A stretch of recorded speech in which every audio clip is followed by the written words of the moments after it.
Hi everyone, this is my Google Chrome default web browser. Now it is Yahoo. I want to change it as a Google. So I am going to tell you how to do this.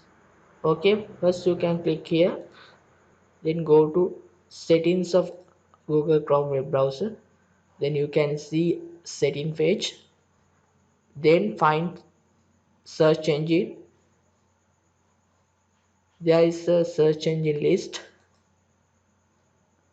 You can change here, or you can go manage search engine. Then you can find search engine list. Now you can see Yahoo as your default search engine.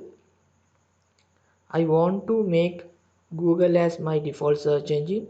Click here and make default. If you want to remove some of search engine from list, you can click on delete also. Okay friends, we will check new tabs. Okay, now you can see your default search engine is Google Chrome. I think this will be very helpful for you. So if you have any questions regarding this one, please comment below. Thanks for watching.